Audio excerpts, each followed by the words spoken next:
Number 4 जे जुने आजार, पोटाचे विकार, वारंवार होणारे मलावष्ठंभ किंवा अतिसार, पोटामध्ये वाढणारे जंत, माती खाण्याची सवय, खडू खाण्याची सवय, लहानपणीपासूनचा दमा किंवा ट्युबरक्युलोसिस म्हणजे क्षयरोग किंवा अनेमियासारखे अनेक आजार हाडांच्या वाढीवर थेट परिणाम करणारा असतो.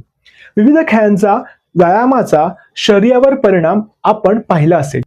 कराटे खेळणाऱ्या मुलांच्या हाडांची घनता वाढते आणि शरीर मजबूत होते.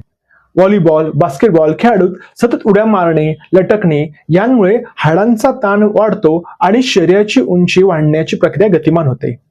कबड्डी खेळात खेळाडू ताकदीत आणि चपळाईत वाघासारखे भासतात, तर खो खो खेळाडूमध्ये चपळता आणि वेगामध्ये तेच खेळाडू हरणासारखे बारीक आणि लांब भासतात.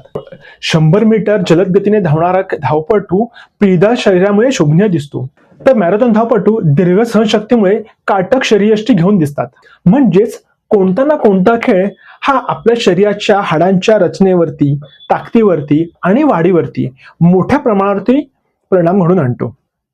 दुर्दैवाने शहरी भागांमध्ये शालेय जीवनापासूनच मैदानी खेळांचा अभाव आढळून येतो. व्यायामासोबतच योगशास्त्रातील ताडासन, पर्वतासन, सर्वांगासन, सूर्यनमस्कार यांचा नित्य अभ्यास ही शरीराची उंची वाढवण्यासाठी अत्यंत उपयोगी ठरते. सोबतच घरच्या घरी करता येणारे सोपे उपाय म्हणजे दोरीवरच्या उड्या किंवा बार लटकणे.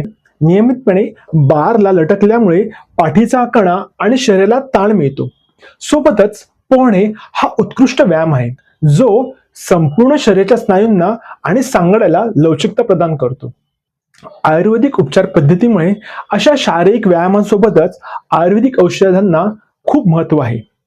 उंचीला खीळ घालणाऱ्या समस्या दूर करत शरीरातील अस्थिसोबत सर्वांगीण विकासासाठी उपयुक्त अशा औषधांचा वापर येथे केला जातो. अभ्यंग.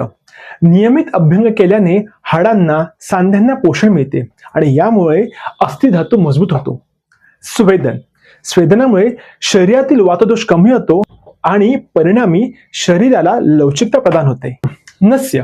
नस्य उपचारामुळे पिट्युटरी ग्लँडवर सकारात्मक परिणाम होऊन शरीर वाढीला चालना मिळते. बस्ती कर्म. बस्ती ही वातदोषावर काम करणारी एक महत्वाची उपचार पद्धती आहे, ज्यामुळे हाडांची झीज भरून निघतेच, पण त्यांच्या वाढीला चालना मिळते. आता उंचीवाढीसाठी पथ्य काय? आयुर्वेदिक जीवनशैलीचे 3 आधारस्तंभ आहेत.